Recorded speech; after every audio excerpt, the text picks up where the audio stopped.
선조실록 42권 선조 26년 9월 3일 갑인 6번째 기사 1593년 명만역 21년 윤두수 등이 5번째 아래기라.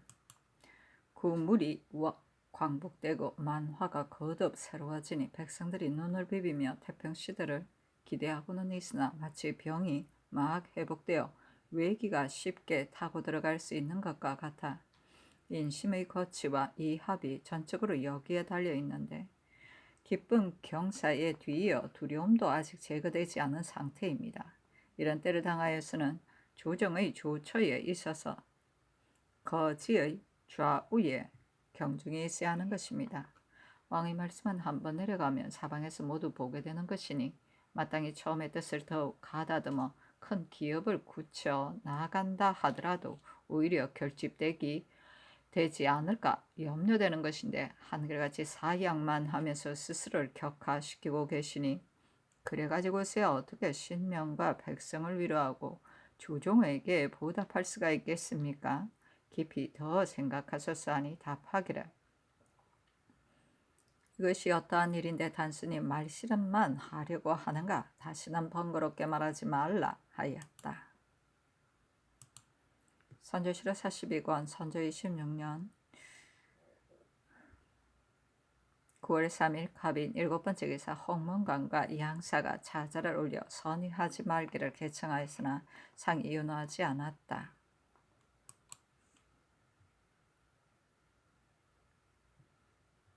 선조실록 42권 선조 26년 9월 3일 갑인 8번째 기사 경기 순찰사 이정형이 8월 29일에 치게하기를 당일 영에 머물던 영리가 통보하기를 16여기 소, 서비 등을 인솔하고 29일경 서쪽으로 내려갈 것이라고 하는데 각 참에서 접대하는 문제가 매우 괴롭습니다. 만약 이들을 접대하여 맞이하지 않는다면 중국 장수가 반드시 횡포를 부리며 문책할 것이니 조정에서 주의하는 것이 어떻겠습니까? 하니 비변사에 계하하였다. 회개하기를 서서비의 일행을 대접하는 일은 아무리 대장의 노여움을 산다 하더라도 우리의 입장에서는 결코 분주하게 대접하면서 대의에 어긋나게 하기는 어려울 듯합니다. 아무리 구박을 당한다라도 절대로 대접하는 것을 허락할 수 없다는 내용으로 이문하는 것이 어떻겠습니까? 하니 상이 따랐다.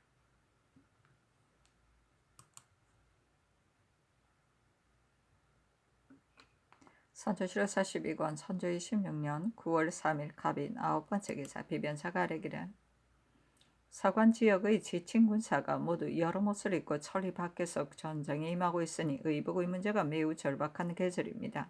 굶주려서 고생할 뿐만이 아니고 추위여서 병이 들 처지입니다. 지난번 본사에서 이미 본도 간사에게 임은하여 이를 여러 고을에 알려 전쟁에 나간 자가 몇 명인가를 상세하게 기록한 다음 그들의 집에서 각각 겨울옷을 내놓게 해서 한 곳에 모아놓고 별도로 자사원을 정하여 각 군으로 보내주게 했었습니다. 그리고 요동에서 화융을 무역해 온 것도 거기에 쓰려고 한 것이었습니다. 본도에서 조처할 수 있는 형편이면 공물로 바칠 무명의 가포를 따지지 말고 편리한 대로 조처하는 것이 마땅할 것 같습니다. 또 평소 영남에 소속된 군병이 수군 2만 명을 제외하고도 잡색 군사가 4만 명이나 됩니다. 난리가 난 이후 본도의 감사를 통하여 들으니 조량병, 울량병, 기병, 보병으로 조발되어 방어에 임하고 있는 자가 22만 명이라고 하였습니다. 호남의 군졸은 영남만큼 많지는 않아도 정예롭고 용맹스러움은 영남보다 낫습니다. 양남의 병력이 이렇게 많은데도 군사를 동원시키려는 전지를 전후 계속해서 보냈으나 한 명의 군사도 관부에 오르지 않았었습니다. 그래서 한 해 동안 고생스럽게 쌓아온 관서의 군사만 수천리 밖으로 몰아넣어 여름이 지나고 추위가 닥쳐도 돌아갈 기한이 없게 되었는데 본도의 군사는 산골짜기로 도망에 숨어 아무것도 없고 구경만 하고 있으므로 본도의 순찰사 등에게 여러 차례 이문하였으나 끝내 거행하지 않고 있으니 매우 놀라운 일입니다.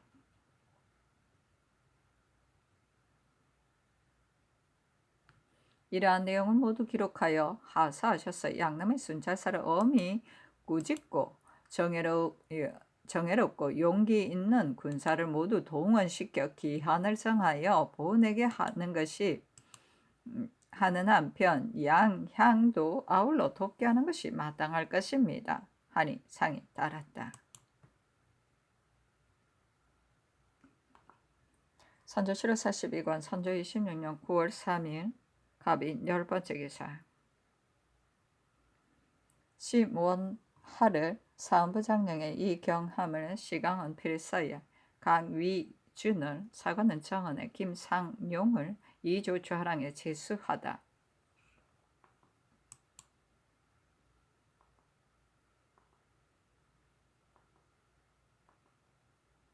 선조 7월 42권 선조 26년 9월 3일 갑인 11번째 기사. 사시에 태백이 오지에 나타나고 밤 2경에서 5경까지 객성이 천창성 동쪽에 있었다.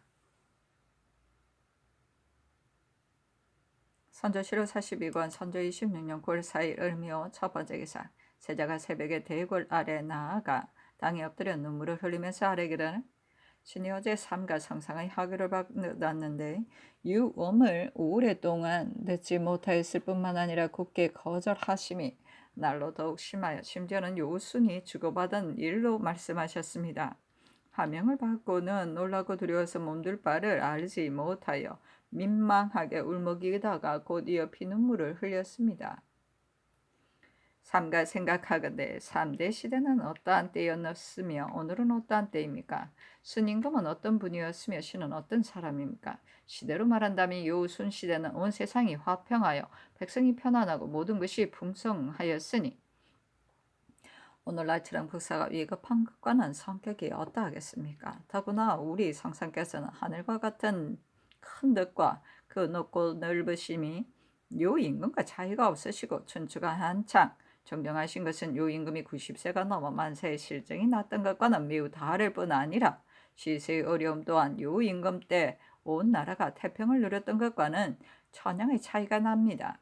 사람으로 말씀드리면 준철하고 문명하고 현덕이 있던 쓴 임금과 용렬하고 무능력한 신과는 어떠하겠습니까? 더구나 순임금의 성덕을 그와 같이 미대하였는데도 30세 때에 등용이 되어 28년이란 오랜 기간을 두고 골고루 시현보인 다음에야 비로소 내가 제위에 오르리라는 명을 받았는데도 오히려 하남으로 피하였었습니다. 그런데 어찌 사양하는 말이 없었다고 할 수 있습니까? 상상께서 춘추가 부강하시면 요임금이 90세일 때와는 훨씬 다르고 현세의 시세가 어렵고 위태함은 일일이 다 말할 수가 없습니다. 어리석은 신은 철이 없고 배운 것도 없으며 어질지도 못한 데다가 이미 순임금처럼 오랫동안 시험기간을 거치지도 않았고 고질병마저 날로 심하여 목숨이 시로라기처럼 붙어있을 뿐입니다. 따라서 종사와 생민을 맡는 것과 재승하여 기업을 회복시키는 책임에 대해서는 반복하여 생각해 보아도 도저히 감당하기가 어렵습니다. 어리석은 제가 상하의 죄를 얻고 시인에게 죄를 얻은 것은 진실로 걱정할 것이 없으나 조종에게 누를 끼치고 성상을 욕되게 할까 매우 염려가 됩니다. 신은 무상한 존재로 성의가 위에까지 미치지 못하여 눈물을 흘리며 호소하여도 성상의 마음을 돌이키지 못하였으니 황궁하여 몸이 떨려 어찌할 바를 모르겠습니다. 삼가 바라간대 성상께서는 깊이 더 생각하시어 가엾고 애처롭게 여겨 특별히 윤호해 주신다면 죽게 된 목숨이 잠시라도 더 보존할 수 있게 되어 성명께서 태평을 회복하시는 것을 다시 볼 수 있을 것입니다. 속기 굽어 살피시어 신의 구구하고 간절한 뜻을 이룰 수 있게 해주시면 더없이 다행이겠습니다. 하니 상이 사양하지 말라고 답하였다.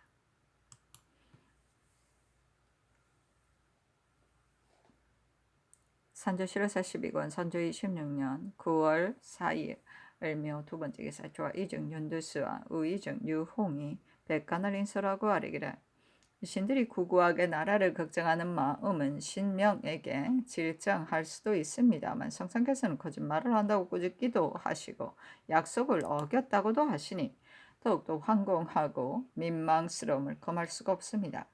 지난날 정주에서 있을 적에 여러 날 복합하여 힘을 다해 호소할 적에는 말이 번거롭게 될까 조심되었었는데 마침 외적이 물러갈 때까지 기다리겠다는 하교가 계셨으므로 서로 감격하여 눈물을 흘리며 물러나왔던 것입니다. 신하가 임금이 물러나는 것을 허락하는 것은 진실로 매우 이치에 어긋나는 것인데 더구나 어느 때라고 이 일을 정할 수가 있겠습니까? 상상께서는 겸손을 일삼지 마시고 인심을 위안시켜 주소서 하니 답하기를 오늘의 일은 조금도 다른 뜻이 있는 것이 아니다. 옛날에 문천상이 예로부터 제왕에서부터 장상에리까지 멸망하거나 주륙을 당한 일이 어느 시대인들 없었겠는가 하여다. 예로부터 임금이 나라를 잃고 피난하는 경우도 많았다. 그러나 다행히 회복이 되고 나서 왕위를 사양하고 피한 사람이 있었다는 말은 듣지 못했다. 나의 뜻이 과연 그러한 데에 있는 것이겠는가? 병세가 날로 악화되어 깊이 고황에까지 들어와서 죽음에 임박하여 조석에 달려 있는 게 되었는데 그 중에서도 심들이 더욱 심하여 이제는 미친 정세로 변화했으므로 그동안 놀라웠던 정상은 차마 다 말할 수가 없다. 무릇 미친 증세가 있는 사람은 약으로 다스릴 수가 없는 것이어서 반드시 인사를 사절하고 문을 닫고 홀로 있으면서 몸은 마른 나무처럼 되게 하고 마음은 불 꺼진 재처럼 되게 한 지 10여 년 뒤에 가서야 효과를 거둘 수 있는 것이다. 그렇지 않으면 그 정세를 끝내 다스릴 수가 없게 되어 갈수록 더욱 심해질 것인데 더구나 섬으로 체결하고 군기를 책응하기를 기대하는 일이 이치에 있을 수 있겠는가? 내가 민망하게 여기는 정사는 단지 여기에 있는 것이다. 오늘 생각하고 내일도 생각하고 이달에도 생각하고 다음 달에도 생각하고 또 생각하고 반복해서 생각해봐도 끝내 그대로 있을 수가 없다. 이대로 미루어 나가면서 즉시 결정짓고 물러가지 않는다면 뒷날의 일이 더욱더 차마 말할 수 없게 될 것이다. 속히 시행하도록 하고 다시는 번거롭히지 말라 하였다. 선조실 41권 선조 26년 9월 4일 을미호 세 번째 기사 윤두스 등이 재차 아뢰기를 삼가지의 성위를 보건대 하늘의 경기를 받아들이시어 바람과 천둥의 정상을 이룬 것까지도 모두 자신을 경책하는 것이라고 하셨는데 공부수성하시는 뜻이 말 밖에까지 넘칩니다. 조정에 있는 신료로서 그 누가 감격스럽지 않겠습니까? 생각하건대 은미한 천도도 인정과 먼 것이 아닌데 신들의 말이 온 나라 사람들의 마음입니다. 인심이 이러하면 하늘의 뜻도 알 수가 있습니다. 오늘날에 있어 아래로 인심에 순응하고 위로 하늘의 뜻을 받든다면 하늘을 공경하여 보존하는 도리가 여기에 있지 않겠습니까? 신들은 하늘과 사람의 반응을 살펴보고 시세를 헤아려 반복하여 생각해 봐도 오늘의 일은 결단코 불가한 것임을 알겠습니다. 처신하는 것을 때에 따라 맞게 하는 것은 옛 사람들의 유훈입니다. 바라건대 마음을 가라앉히고 이치를 살피어 조속한 시일에 정상으로 되돌아오셔서 대업을 마무리 지음으로써 신명과 인심을 위로해 주소서 하니 답하기를 들어줄 만한 일이면 어찌 들어주지 않겠는가? 결코 들어줄 수가 없다 하였다. 선조실록 42권 선조 26년 9월 4일 을묘 네 번째 기사 윤두스 등이 세 번째 아뢰기를 춘추로 따진다면 아직 정무에 임하지 못할 때가 아니며 안위로 따진다면 병을 이유로 할 수가 없는 것이며 전에 시기를 정했다는 것으로 말씀하신다면 지금이 어찌 적이 물러난 때입니까? 또 하늘이 경책을 보여주고 있기 때문이라고 말씀하신다면 이 일은 재변에 대응하는 것이 못됩니다. 대체로 와신 상담하게 여념이 없어야 할 시기인데 잠시 편익을 위해 옷을 걷어 올리고 신을 버리는 일을 스스로 행하시니 이것을 조종께에게 알리고 자손에게 물려주며 이것을 중국 장수에게 말하고 황제에게도 알리며 심지어는 백성에게 유시해야 하고 외적에게도 보여주어야 함이 있어 신들은 어느 한 가지도 합당한 것인지 알 수가 없습니다. 더구나 사랑에 대한 천성은 아랫사람과 그 심정이 같은 것인데 현재 동궁의 입장을 보면 자신이 갑자기 그 책임을 감당할 수 없다고 생각하여 마치 갈 곳이 없어 하는 사람과 같은 형편입니다. 신들은 상상의 마음이 이미 움직이고 있는 것으로 여기고 있습니다. 시를 오래 끌면 해가 되는 바가 클 것이니 깊이 생각하셔 속히 선의의 분부를 거두시면 더 없는 다행이겠습니다. 하니 답하기를 이 고질적인 병 때문에 버티려고 해도 결코 견딜 수가 없는데야 어찌하겠는가? 그렇지 않다면 어찌하여 이러한 일이 있었겠는가? 하필이면 이렇게 병들어 못 쓰게 된 사람을 억지로 시동처럼 만들어야 국사를 경략할 수 있단 말인가? 더구나 지난날 서로 약속을 했는데 이제 와서 어떻게 어길 수가 있는가? 저는 약속대로 시행하기 바란다. 그리고 동궁은 총명하고 어질며 효성스러워 내 자신이 위로가 된다. 따라서 지금 충분히 부탁할 수 있다고 여긴 것이니 이것이 곧 효도인 것이다. 다만 속히 거행해야 할 것이다 하였다. 선조실록 42권 선조 26년 9월 4일 을묘 다섯 번째 기사 윤두수 등이 네 번째 아래기라. 전하의 천추가 아직 많지 아니하니 만기를 괴롭게 여기지 않으셔야 하는데 모든 것을 버리고 돌보지 않으십니다. 옥후가 미령하시더라도 한 가지 선이 있으면 충분히 재앙을 회복할 수 있는 것인데 기필코 은퇴하시려고 하시니 신들은 매우 의혹스럽습니다. 조정의 어렵고 큰 책임이 이미 전하에게 있는데 어떻게 한가 아니를 생각할 수가 있겠습니까? 그리고 백성들이 광복의 기대를 지금 전하에게 갖고 있는데 감히 나에게는 후사가 있다라고 할 수 있겠습니까? 지난번 혜성의 변이 있었으나 자미성은 제후국에 해당하는 것이 아닙니다. 클레바람과 천둥이 경책을 보여준 것은 하늘의 뜻에 의도한 바가 있어서인지 어떻게 알 수 있겠습니까? 그런데 준엄한 하교로 한결같이 굳게 거절하시니 신들은 반복하여 생각해봐도 그것이 하늘과 사람의 뜻에 어긋남을 볼 뿐입니다. 이는 의리에 합당하지 않은 것으로 우리 선왕에게도 알릴 수가 없는 것인데 어떻게 또다시 무슨 말로 중국 장수와 경내인 사람들에게 말할 수 있겠습니까? 전하께서는 국가의 대계를 위하여 속히 여망에 부응하소서 하니 답하기를 이와 같이 병든 몸으로 그대로 있을 수가 없다. 이는 나 한 몸을 위한 것이 아니라 국사가 잘못될 것이므로 도로 질 수가 없다 하였다. 선조실록 42권 선조 26년 9월 4일 을미오 여섯 번째 기사 윤두스 등이 백간을 거느리고 다섯 번째 아래기라.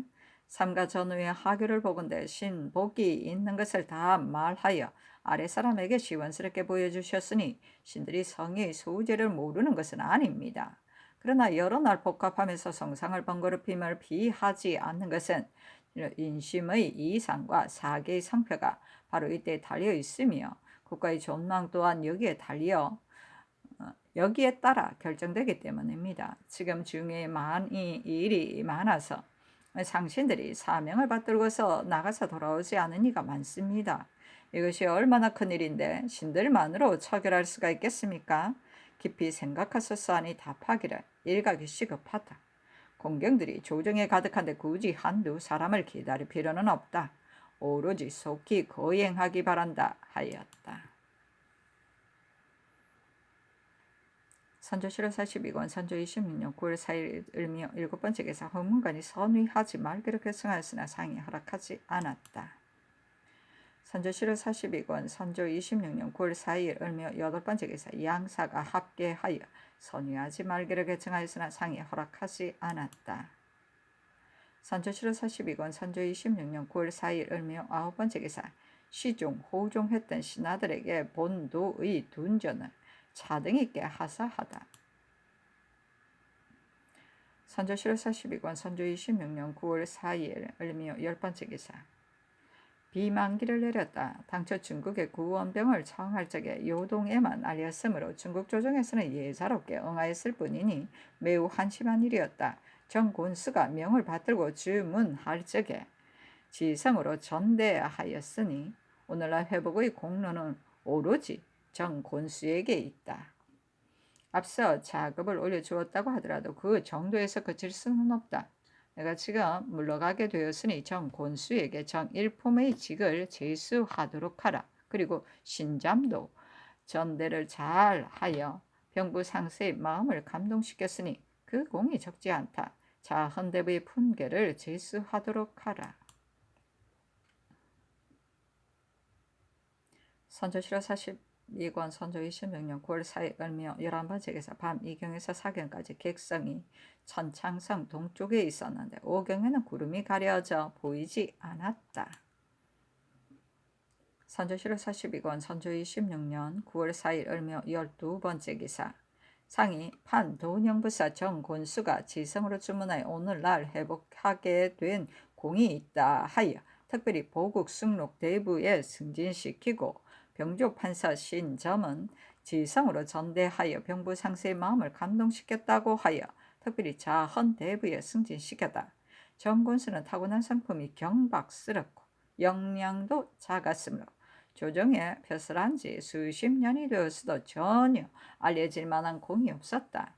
늙음하게 성공해서 갑자기 큰 지위에 오른 것이 마치 땅에서 지푸라기를 줍듯이 하였으니 사람들이 그것을 복이라고 일컬었고 덕이라고 일컫지는 않았다. 신점이 평소에 재물이에 마음을 두었었는데 대가보다 먼저 사울에 들어와서 염가로 집을 사고 구리 그릇을 가져다가 가득 채워두었으니 그 나머지는 무슨 볼만한 점이 있었겠는가.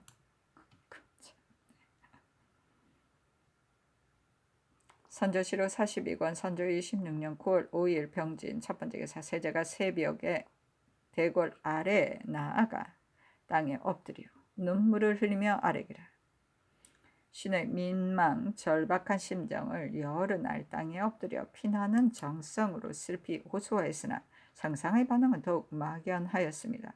이는 실로 신이 무상하여 위로 믿음을 받을 만한 정성이 없고 성상의 마음을 돌이킬 힘이 없었어입니다. 그러니 안절부절 두려워할 뿐 어찌할 바를 모르겠습니다. 신의 간곡한 심정은 이미 다 아뢰었으므로 또다시 일일이 열가의 성상을 번거롭게 하지는 않겠습니다. 다만 생각하건대 성상께서는 짐을 벗으려 하시더라도 이렇게 혼란한 때를 당하여 신과 같이 어리고 무식하며 용렬하고 나약한 자가 갑자기 힘겹고 큰 기업을 맡게 된다면 이는 주종을 욕되게 할 뿐만이 아니라 반드시 이를 거르치게 될 것입니다. 종사의 대계를 어찌하여 그렇게도 생각하지 않으십니까? 성상께서는 종사를 부탁받은 중책을 깊이 생각하시고 신의 민망하고 절박한 심정을 굽어 살피시어 다시 더 생각하소서. 그리하여 속히 윤호하여 주신다면 아침에 그 명을 받고 저녁에 죽는다 한들 무슨 여한이 있겠습니까? 인자 신성상께서는 살펴주소서 하니 답하기를 나는 실로 병이 고질이 되어 견디기가 어렵다. 세자는 마땅히 위로 종사를 생각하고 다음으로 나의 뜻을 체득하여 즉시 뜻을 받들도록 힘써야 할 것이다. 고집하지 말라 하였다. 선조실록 42권 선조 26년 9월 5일 병진 두번째 기사 영증추부사 심수경과 좌이정 윤두승 우이정 유홍이 백간을 인술하고 아뢰기를 눈앞의 급박한 사정으로 말씀드리겠습니다. 저궁이 건강이 좋지 못한 지가 이미 몇 달이 지났으나 기혈이 회복되지 않았고 안색도 수척함으로 이를 본 백성 중에는 눈물까지 흘리는 자가 있었습니다. 그런데다가 요즘 며칠 동안 노신하다 보니 옛 증상이 더욱 심해졌습니다. 이러한 때 힘겹고 큰 기업을 맡기고 복잡한 기물을 가중시킨다면 결코 감당하기 어려울 줄 압니다. 오로지 자식이 병들지는 않을까 하고 근심하는 것이 부모의 자애로우신 지극한 심정입니다. 그러니 오늘날 이 이런 신들이 청을 올린다 하더라도 진실로 인자하신 성상께서는 차마 못하실 것입니다. 삼가 바라건대 마음을 가라앉히고 사리를 살피시어 지나친 고집을 일삼지 마심으로써 종사를 편안케 하시고 여망을 위로해 주소서 하니 답하기를 이제 계사를 살펴보면 경들은 세자만 걱정할 줄 알고 병든 내 몸은 불쌍하게 여길 줄을 모르는데 그것이 무슨 의리이며 도리인지 알 수가 없다. 내 마음 민망스러움은 백류보다 더 심하고 동궁보다도 더 심하다. 하루를 그대로 있으면 하루의 욕됨이 있고 이틀을 그대로 있으면 이틀의 망신이 있는 것이니 나는 차라리 말라 죽을지언정 차마 다시 더 이대로 있을 수가 없다. 더구나 요 며칠 사이에 오른쪽 귀가 또 먹었어. 다른 사람의 말을 전혀 들을 수가 없고 형색이 아주 수척하여졌는데 이렇게 악화된 고질병을 가지고 임금자리에 그대로 있는 것은 고금천하에 없었던 일이다. 다시 더 번거롭게 하지 말고 속히 거행하여 국사를 정리해야 할 것이다 하였다.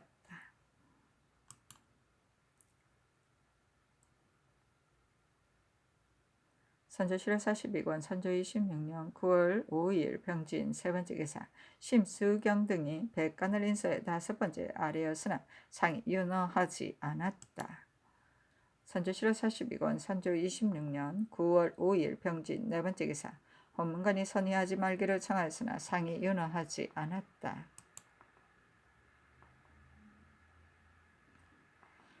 선조 7월 42권 선조 26년 9월 5일 병진 다섯 번째 기사 양사가 합계하여 선의하지 말기를 청하였으나 상이 윤허하지 않았다.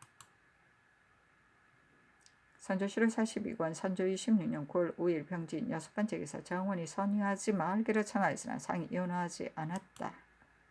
선조 7월 42권 선조 26년 9월 5일 병진 일곱 번째 기사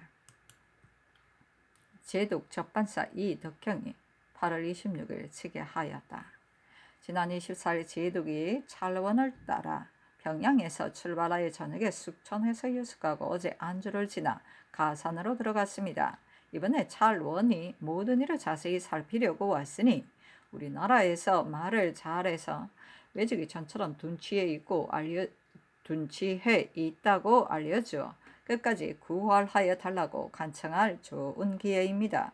중국에서 다시 살려준 은혜와 제독의 공덕을 극진히 설명하여 그 말을 마친 진사하는 것처럼 하면서 끝에 가서 남쪽 지역의 외적의 실정까지 언급하게 하소서.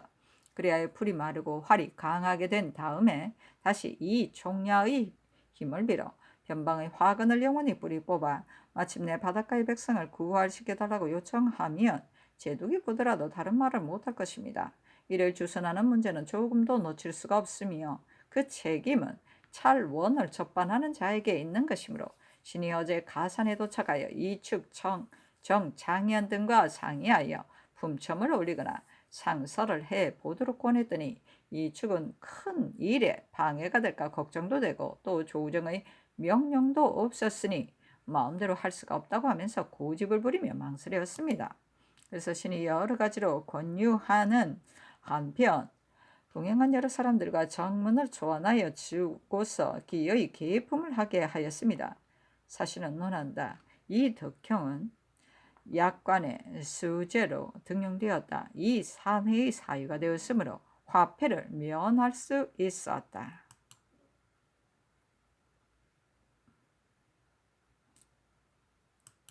선조 7월 42권 선조 26년 9월 5일 병진 여덟 번째 기사 비만기로 정원에 이르기를 만약 강세에 그대로 있으면 순환오사를 직접 만나서 족쇄를 말할 수 있을 것인데 불행하게도 그러지 못하게 되었으니 아마 이는 하늘의 뜻이 아니겠는가. 나는 처음부터 외적이 물러갈 리가 없다고 하였었다. 근데 외적이 양식을 운반하여 곡식을 저축하고 집을 짓고 성을 쌓는다고 하는데 과연 돌아가겠는가. 중국군이 위세로 누르지 않는다면 외적은 부산에서 한 걸음도 물러나지 않을 것이다.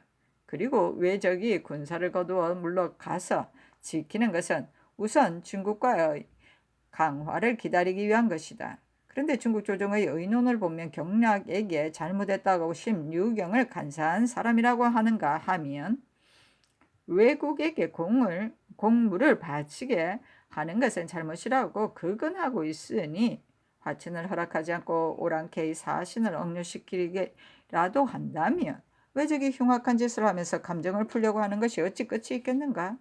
그렇게 되면 반드시 전라도가 그 화를 먼저 받게 되고 나라도 따라서 힘을 쓰지 못하게 될 것이다.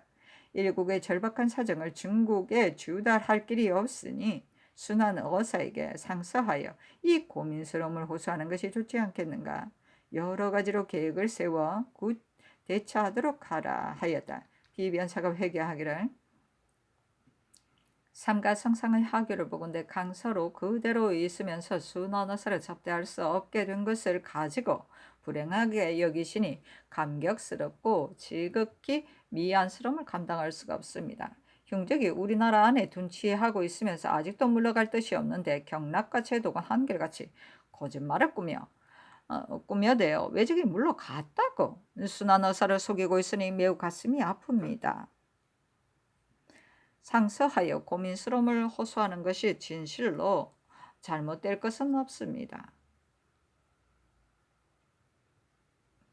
그러나 순환어사의 행차가 압록강을 건넜을 것으로 생각될 뿐만 아니라 경략이나 제독이 우리나라에서 순환어사에게 고민스러움을 호소하고 있어 중국 조정의 실정을 통보할 줄을 알게 되면 그들의 마음을 앞서 크게 거스르게 될 것입니다. 경솔히하기가 어려운 것 같습니다. 앞서 이 득형의 장계를 보건대 접반사 이 축에게 권하여 경락과 제독의 공을 극찬하고 이어 외적이 아직까지 영남에 머물러 있는 내용을 언급하게 하면서 심지어는 품처까지 만들어 주게 했다고 하니 이 축이 반드시 거기에 의거하여 주선하였을 것입니다. 그러나 다시 성화처럼 이 축과 전위사 정탁에게 치유하여 우리나라의 절박한 실정을 잘 말하게 하는 것이 마땅할 것 같습니다. 그러나 이렇게 구전하는 말로는 황제에게 상주되지 못할 것이니 정문으로 하는 것이 좋을 것 같습니다만 사세가 이러하니 그렇게 할 수가 없어 감히 아래입니다 하니 아랜대로 하라고 답하였다.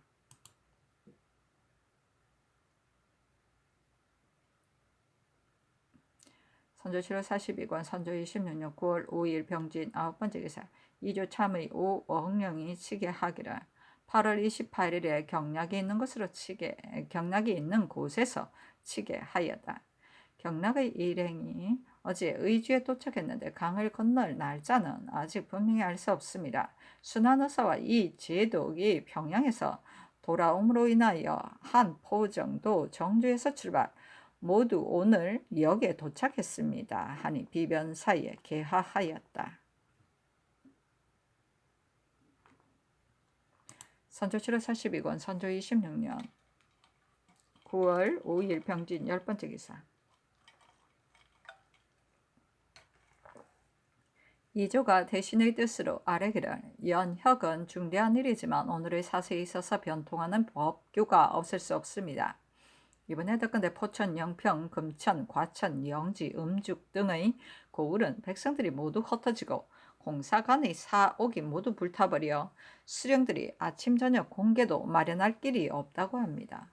그래서 호조의 청하에 산류를 받고자 한 것인데 그 공공하고 절박한 형편을 어떻게 형용하여 말할 수가 없습니다. 지금 포천을 영평에 소속시키고 금천을 과천에 소속시키며 음죽을 양지에 소속시키면 현재의 구제책에 있어 합당할 듯합니다 하니 상이 따랐다.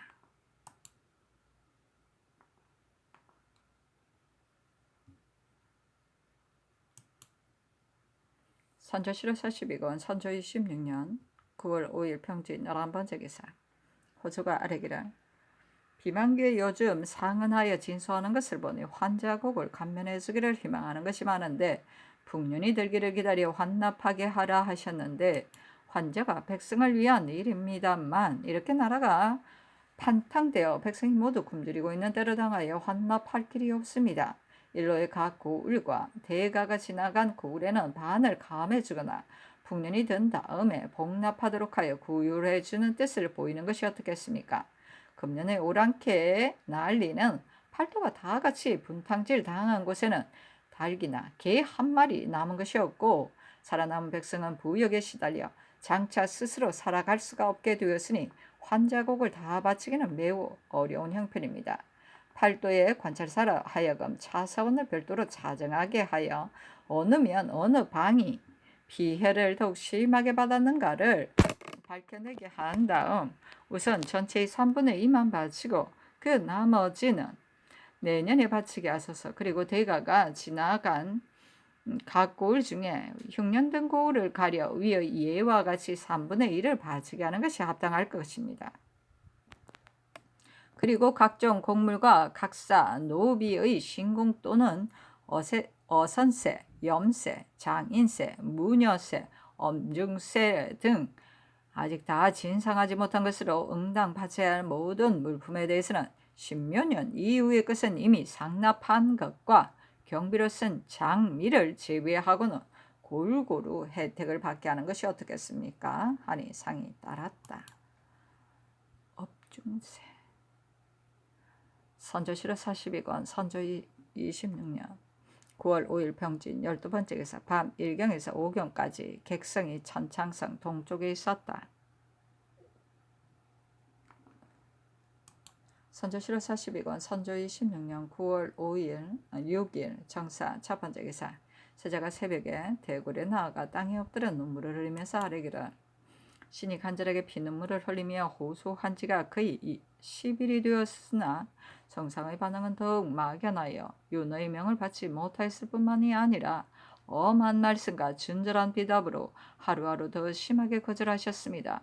그래야 전후 내리신 미안한 하교가 한두 번이 아니었는데 감히 명을 거역하고 억지로 머물러 있을 수가 없어 눈물을 머금고 물러나 엎드려 황공함과 두려움으로 죽고자 하였으나 그도 되지 않아 통곡만 할 뿐입니다. 신은 본래 병약한 몸으로 매일같이 애원하였으나 아직까지 윤호를 받지 못하였으므로 민망하고 답답함을 견딜 수가 없어 전의 병이 차츰 심해져 심량이 다시 발작하였습니다.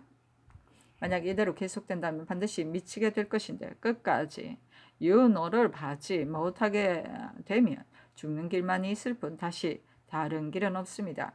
만약 광병으로 폐인이 된다다가 어리고 어리석으며 무식한 저를 몰아다가 막대한 책임을 부과시킨다면 이는 신만이 민망하고 절박한 것이 아니라 아마도 종사의 불행이며 생민의 불행이 될 것입니다.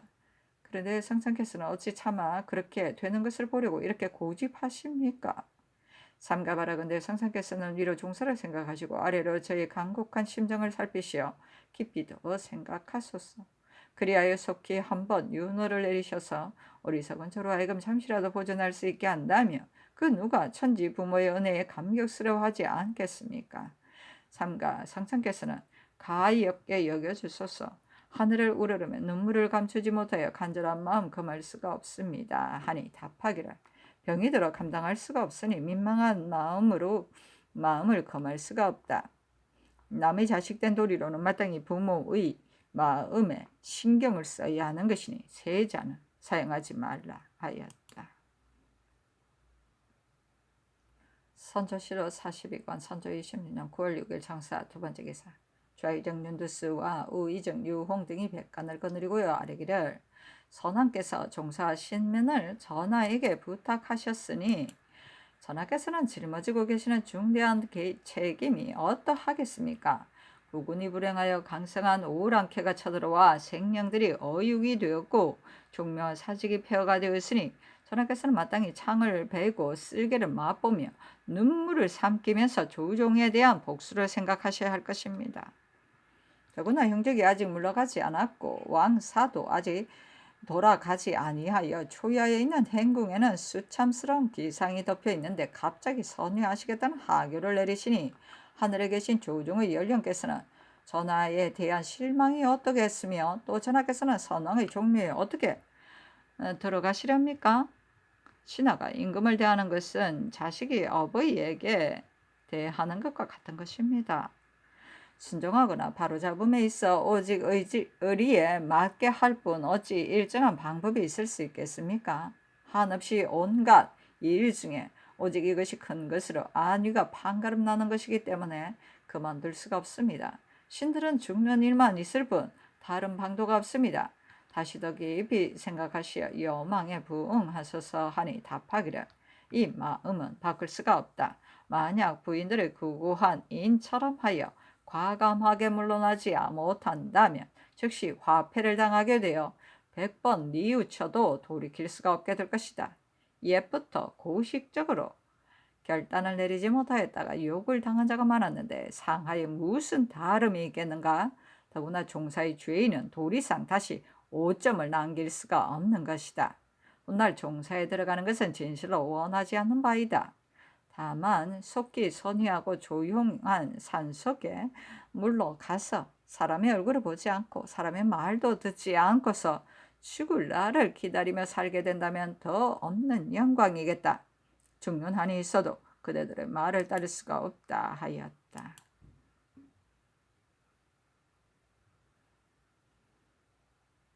선조 7월 42권 선조 26년 9월 6일 정사 세 번째 기사.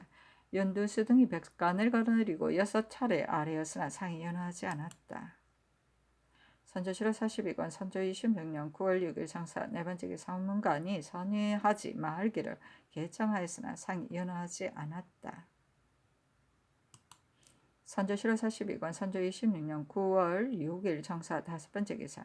양사가 합계하여 선의하지 말기를 개정하였으나 상이 연하지 않았다.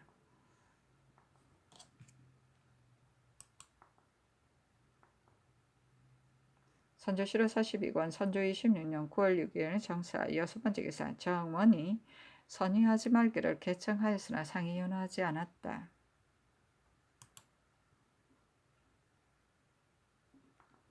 선조 7월 42권 선조 26년 9월 6일 정사 일곱 번째 기사. 비만기로 일렀다. 흉적들이 우리나라 사람으로 변장하여 내지의 사정을 몰래 탐지하고 있는데도 우리나라 장수는 팔짱을 끼고 아무것도 하는 일이 없다. 삼도의 주사가 웅천의 외적에게 제압당하여 나아가 싸우지 못하고 있는데 장기, 을산 등처로부터 동해로 해서 외적의 소굴을 몰래 정탐할 수는 없는가? 그렇게 한다면 외적의 다소와 거류의 형편도 알 수 있는 길이 있을 것이다. 그리고 적중에 있다가 도망해온 사람을 모집하여 혹 그중 어떤 사람에게 높은 벼슬과 중한 상을 주겠다고 약속하여 몰래 적의 소굴에 들어가서 그들의 영체를 불태우기도 하고 그들의 양식을 불태우게 하기도 하는 등의 일을 다방면으로 생각해서 시도하도록 하라. 군율을 범한 장수를 비변사에서 전부터 정령을 시행하지 않은 것이 어마하는데 이로 인해 기율이 더욱 해이해졌으니 사람들이 무엇을 두려워하겠는가? 유희선을 외적이 호남으로 쳐들어올 적에 적의 손만 듣고 달아난 자이다. 선정관을 보내어 차명에 처할 것을 의논하여 아뢰라. 전쟁이 일어난 이후 각처 제장의 명호가 혼란해져 개통이 서지 않고 있다. 지금 경상도는 외적과 버티고 있으므로 군대를 해산시킬 기한이 없으니 용맹한 장수를 많이 배치시켜 군사를 인솔하고 각각 한 지역을 담당하여 기각의 형세를 이루게 해서 서로 협력하게 하는 것이 좋을 것이다. 정희연, 홍계남 같은 자를 한 고을에 있게 하는 것은 아마도 온당치 못한 듯하다. 그 사람들을 조방장이라고 일컬어 스스로 도내의 정병을 선택해서 인솔하고 유방하게 하는 것이 좋을 것이다. 그리고 경상도 방어사는 누구누구이며 전라도 방어사는 누구누구인가? 양남의 방어사와 조방장에 대해 분명히 아뢰라. 방어사는 조방장을 절제하고 조방장은 수령을 절제하여 모두 스스로 군법을 결단할 수 있도록 다시 사목을 만들어 호령을 신명시킬 것으로 각세 임원하여 기율을 엄하게 하도록 하라. 또 삼도의 수사를 오래도록 바다에 머물게 하고서도 조정에서는 한 번도 사절을 보내어 유문한 적이 없으니 군중의 소식도 까마득하게 모르고 있다. 따라서 가령 군중에서 불만을 품은 사실이 있다고 하더라도 알 방법이 없다. 그러니 지금 교우서를 작성하여 산정관을 보내 전포하도록 함으로써 그들이 고생하는 것을 위로해주는 한편 군중의 사정과 적세를 고루 물어보게 하라. 장수와 군졸들에게 어떤 물품을 주는 것이 합당하겠는지에 대해서도 아울러 참작해서 아뢰라. 선조 7월 42권 선조 26년 9월 6일 정사 여덟 번째 기사. 도 제차사 유성룡이 8월 22일에 시계하기를 이번에 두군 어사 윤경립의 첩정을 보건대 유청병과 오유격의 두 군대가 모두 상주에 왔는데 올해 주둔할 계획을 세우고 있다고 합니다. 상주에는 군량이 이미 다 떨어졌으므로 유청병이 하인에게 스스로 창고에 남아있는 곡식을 봉폐하게 하고 또 견탄 참에 저축해둔 쌀과 콩을 모두 가져갔다. 이에 오유격의 군대에게는 지급할 것이 없어 하는 수 없이 그 군대로 하여금 문경참에 남아있는 쌀과 콩을 가져오게 하였으나 먼 곳에서 운반하기 때문에 제때에 도착할 수가 없다. 그리고 두 곳의 참에 남아있는 쌀과 콩은 그 수가 매우 적어서 며칠이 못 가서 다 떨어지게 될 것이다 하였습니다. 또 낙참장의 폐문을 보건대 호남에 와서 상주, 조령 등지에 주둔하고 있으니 본도로 하여금 식량을 속히 수송하게 하여 떨어지는 일이 없게 하라 하였습니다. 신이 원주에서 내려올 적에 충주, 문경, 경탄 세 참의 곡식을 차례로 보았는데 문경에만 겨우 1,000녀석의 쌀이 있었고 경탄에는 쌀 600여 섬이 있을 뿐이며 충주에는 저축이 더욱 적었습니다. 만약 대군이 모두 이곳으로 몰려오게 된다면 겨우 7, 8일 먹을 것밖에 지급할 수 없는 실정인데 사방을 둘러봐도 다시도 수송해 올 곳이 없으니 절박한 사정이 이보다 더 할 수가 없습니다. 대저 경상도의 좌도, 우도 중에 아직 분탕을 겪지 않은 고을로 좌도에는 영천, 풍기, 봉화, 청송, 진도, 영해, 영덕, 청하, 영일 등 9고린인데 전후 각 참에 내놓은 곡식은 모두 그 두 고을들에서 마련해 온 것으로 지금까지 끊기지 않고 있습니다. 그리고 우도에는 거창, 안음, 산음, 함량, 진주가 약간 완전하였었는데 진주가 함몰된 뒤에는 제장들이 군사를 거느리고 후퇴하면서 지나간 곳마다 공사관에 모두 다 없애버렸습니다. 함창 같은 경우는 저축된 곡식 가장 많았었고 또 호세에서 수송해 온 곡식까지 있었는데 군사들을 풀어 관고를 부숴버리고 남김없이 흩어버렸으며 심지어는 관사까지 모두 불태웠는데 외적의 화도 그 정도까지는 이르지 않았었습니다. 이리하여 온도의 재력이 한꺼번에 모두 바닥이 났습니다. 아직도 적병은 해상에 주둔하고 있는데 그들의 흉계를 예측하기가 어렵습니다. 믿는 것이라고는 오직 중국군뿐인데 군량은 날이 갈수록 바닥이 나서 다시는 앞으로 잘 해낼 대책이 없어 절통하기만 할 뿐 어찌할 바를 모르겠습니다. 예부터 군사를 일으키기 때는 반드시 양식을 우선으로 다루었으므로 그 계획과 경리에 있어 반드시 치밀하고 곡진하게 하여 치수만큼도 계획에서 빠진 것이 없은 다음에야 모자라지 않게 할 수 있었습니다. 이 점이 바로 군량을 공급함에 있어 양도를 끊어지지 않게 하는 것이 가장 어려움이 된다는 것입니다. 지난해 난리가 난 이후 중해의 군량은 전적으로 충청도와 전라도에 의지하고 있었는데 당초에 어느 한 사람이 이를 맡아 관리하는 이가 없었으므로 그 많은 공사의 저축을 모두 관군의 의병들이 절도 없이 먹어치우고 함부로 낭비하게 되었습니다. 그래서 중국군이 영남으로 내려온 다음에는 이를 수송하는 조치와 나눠주는 일들이 모두 두서가 없어 절반 이상이 산실되고 있어 조도의 중대한 일이 마치 어린이들 장난같이 되고 있는 실정입니다. 게다가 호주판서의 이성중이 또 죽게 되자 이를 주관할 사람이 없습니다. 도군 어사 윤경립이 힘을 다해 분주히 하고 있으나 길이 멀고 일은 많은데 어떻게 능히 골고루 미칠 수가 있겠습니까?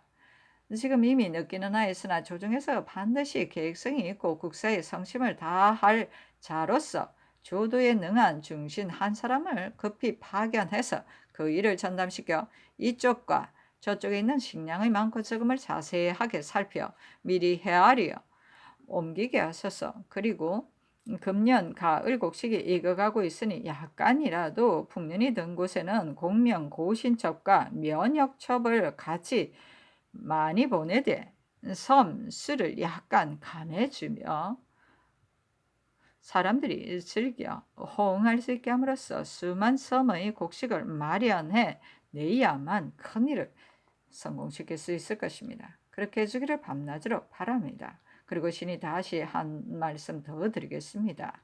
국사가 이 지경에 이른 것은 모두가 기율이 해이해지고 인심이 방자하게 된 데에서 연유한 것입니다.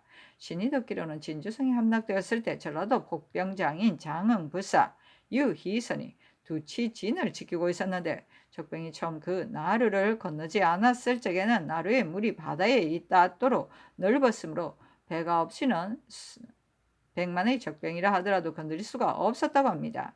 그런데 유희선은 소문만 듣고 도망가면서 광양 순천 지경을 지날 적에 적병이 온다고 크게 외쳤으므로 광양 순천이 일시에 무너져 흩어졌고 난민들이 이로 인해 창고를 불지르고 노략질하여 남아난 것이 없게 되었다고 합니다.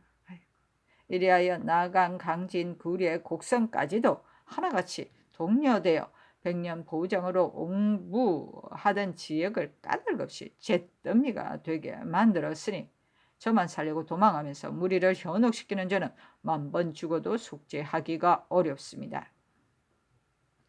요즘 장수들이 이미 중병을 거느리고 있으면서 진주의 위급함을 구제하는데 단 한 명의 군졸도 동원하지 않았고 도리어 적병의 선구가 되어 인심을 동요시켜 양남의 12여 고을을 단번에 쓸쓸하게 만들었습니다. 군량을 수송하는 일에 있어 다시 더 조처해볼 방법이 없게 되어 국사가 더욱 어찌할 수 없는 지경에 이르렀고 유희선의 죄상은 더욱 놀라운 것이었습니다. 신이 이미 원수에게 이 문화의 율에 따라 시행하여 그 나머지 사람들을 경책하게 하였습니다. 조정에서도 오늘의 위급한 형편을 깊이 유념하여 기강을 진작시켜 지방간으로 하여금 국사의 마음을 다하게 하고 군사를 거느린 신하에게 사수의 뜻을 갖게 한 다음에야 국사가 만에 하나 희망을 가질 수 있게 될 것입니다. 신의 구구한 마음을 금할 수가 없어 망령되이 어리석은 견해를 진달합니다. 선조실록 42권 선조 26년 9월 6일 정사 9번째 기사 경상좌도 순찰사 한효순이 8월 22일에 즉위하였다. 본도의 적세는 동네 기장, 부산, 울산 지역과 서생포, 양산 및 하룡당 등지에는 전과 같이 주둔하고 있습니다. 이따금 돌아가는 적들도 있기는 하지만 남아서 주둔하고 있는 외적은 운거할 기미가 현저하여 그 흉모를 예측하기 어려워 이 별난이 안정될 기약이 없으니 어찌할 바를 모르겠습니다 하니 비변사에 계하하였다. 선조실록 42권 선조 26년 9월 6일 정사 10번째 기사 황해도 순찰사 유영경이 지난 4일이었다. 치게하기라. 영경은 이 사내에 은견 노릇을 하던 자로서 청류를 배척하는 것을 자신의 임무로 삼았다.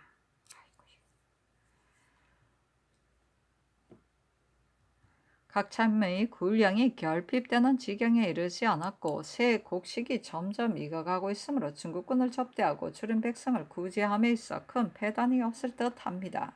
그런데 대장이 서쪽으로 가고부터는 오가는 중국군사가 두려워하거나 거리낌이 없이 행패를 부리며 장난하는 작태가 날이 갈수록 더욱 심합니다. 말을 소유하고 있는 자에게도 쇠말을 요구하면서 여러 가지로 겁을 줍니다.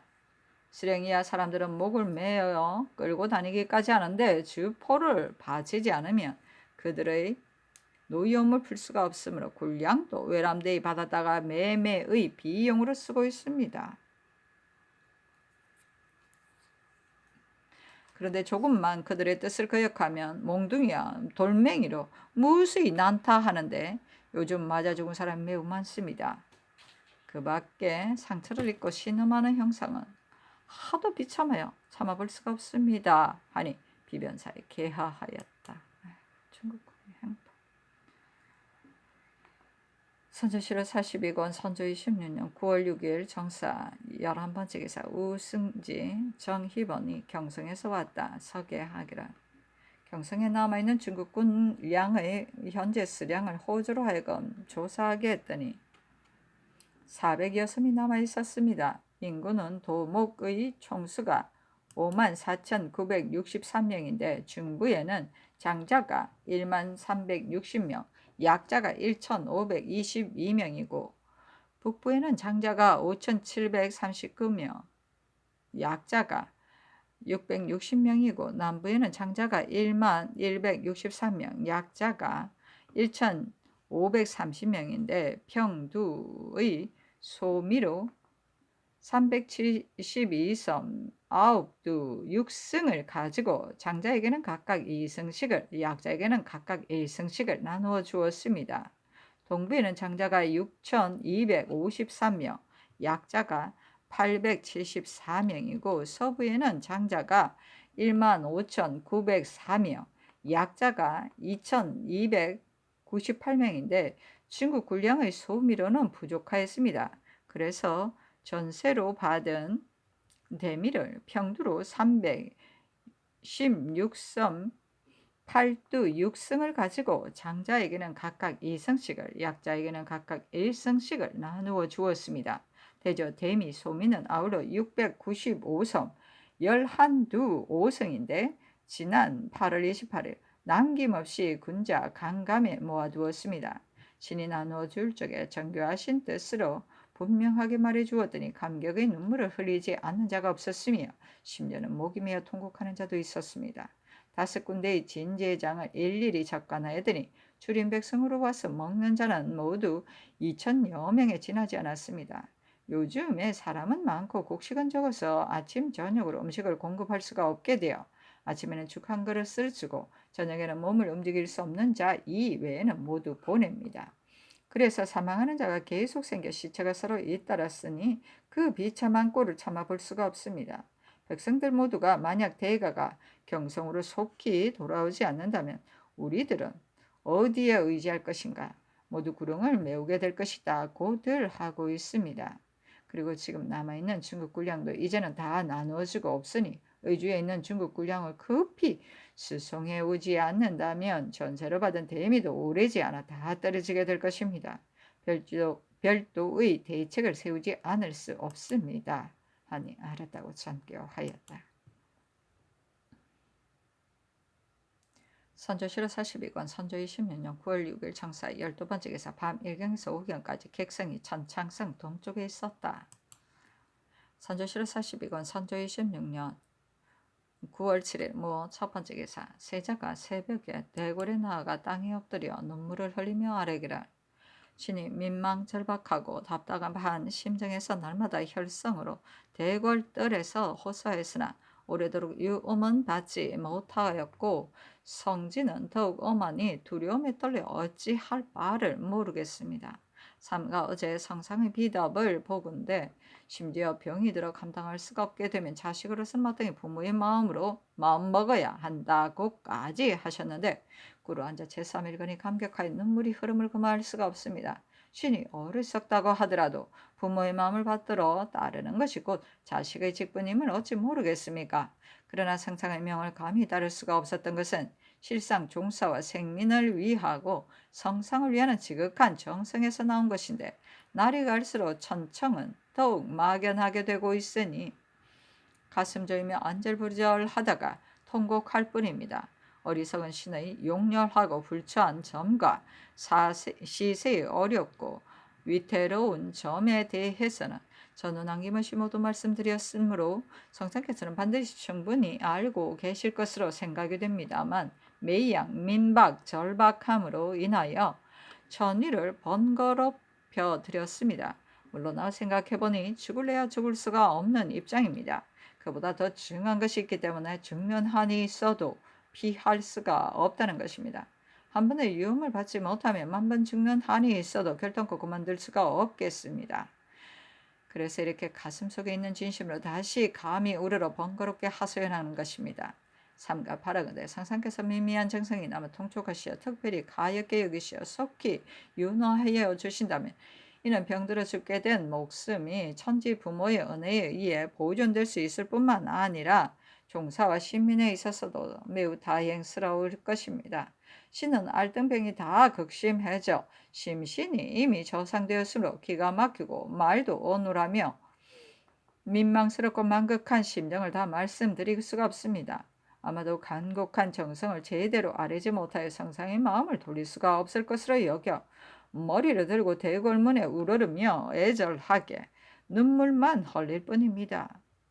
삼가 바라건대 성상께서는 이러한 심정을 굽어 살피시어 3번 더 깊이 생각하셔서 속히 윤허의 명을 내리심으로써 국가의 무궁한 복이 연장되게 하소서. 신은 민망 절박하여 간절히 비는 마음을 감당할 수 없어 땅에 엎드려 아뢰입니다 하니 사양하지 말라고 답하였다.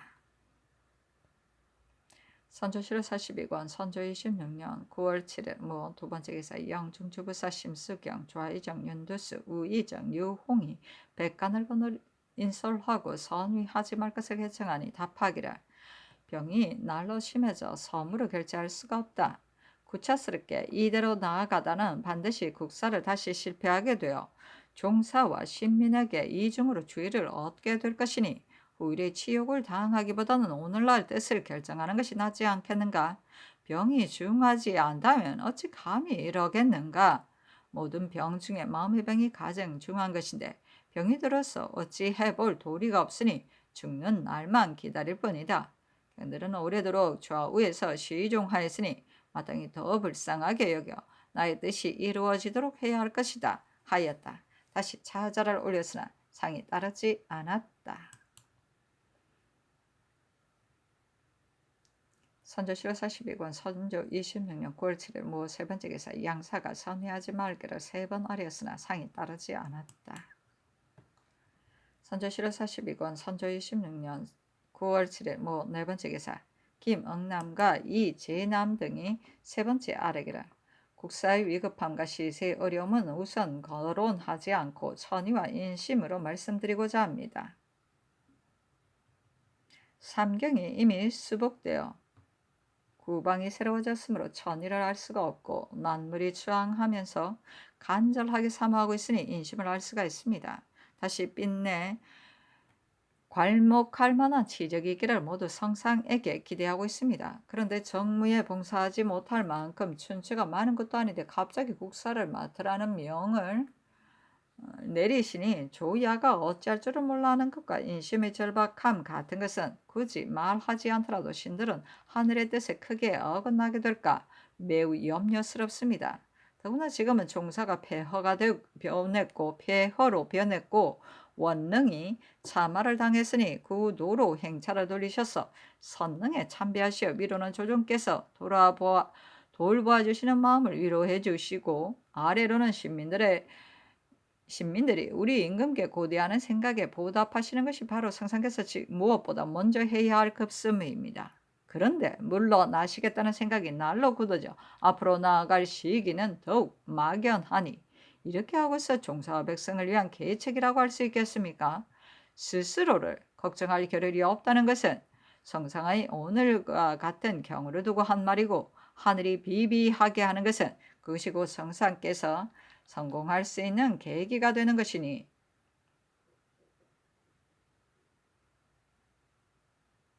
다시 깊이 더 생각하시어 내리신 명을 속히 거두소서 하니 답하기를 나의 뜻은 이미 다 말하였다 하였다.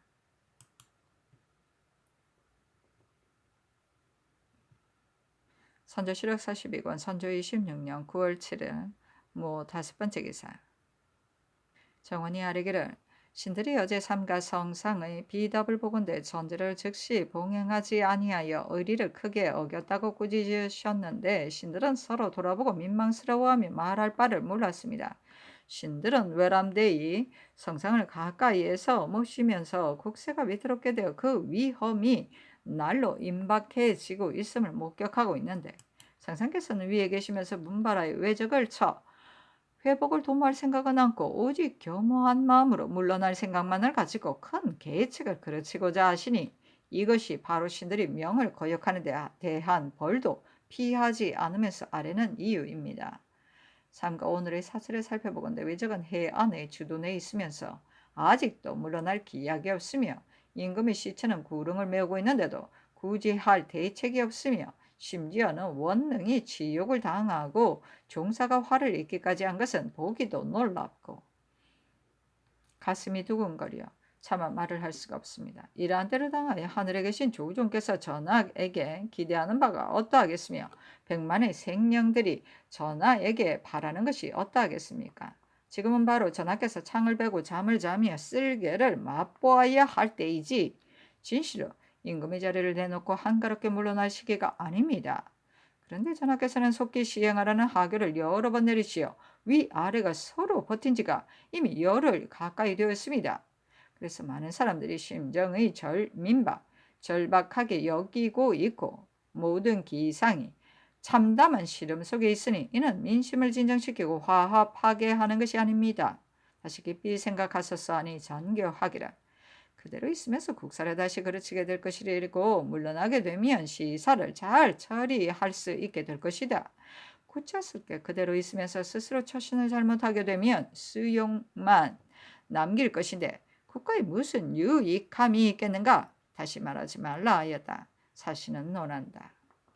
상이 200년 조종의 기업을 당저에 이르러서 남김없이 다 멸망시켰고 겸퇴하면서 다시는 백성의 윗자리에 군림하지 않고자 하여 하루아침에 병을 이유로 총명하고 인효한 후사에게 대위를 물려주려고 하니 그 심정은 진실로 서글프나 그 뜻은 매우 아름다운 것이다. 진실로 현명한 판단이 아니었으면 어떻게 이러한 결론을 내릴 수 있었겠는가? 대신으로서는 눈물을 흘리면서 봉행하더라도 잘못됨이 없을 것인데 어찌하여 백관을 인솔하고 끈질기게 설득하고 극력한 쟁하에서 반드시 승낙을 받고서 그만두려 하는가? 외적이 물러가기 전에 그 일을 시행하려 하면 우선 외적이 물러가기를 기다려야 한다고 간쟁하고 외적이 물러간 다음에 그 일을 시행하려고 하면 우선 환도하기를 기다려야 한다고 간쟁하고 환도한 다음에 그 일을 하려 하면 중국의 조사가 공관에 있음을 할 수 없다고 하고 조사가 돌아간 다음에 그 일을 하려 하면 세자가 어려서 할 수 없다고 하면서 세월을 끄며 말을 바꿔 임금과 신하 사이에 마치 어린아이가 서로 희롱하는 것처럼 하였으니 이것이 도대체 무슨 살이인가? 당시의 세자의 나이가 이미 약관이었고 학문도 고명하였으며 덕망도 이미 성숙하였으니 대위를 이어받는다고 하더라도 충분히 난을 평정하고 화를 종식시켰을 것인데 계속 어린 세자라고 하였다. 예부터 약관의 어린 세자가 언제 있었던가? 끊임없이 간쟁하여 상의 훌륭했던 생각을 중지시켰으니 매우 애석한 일이다.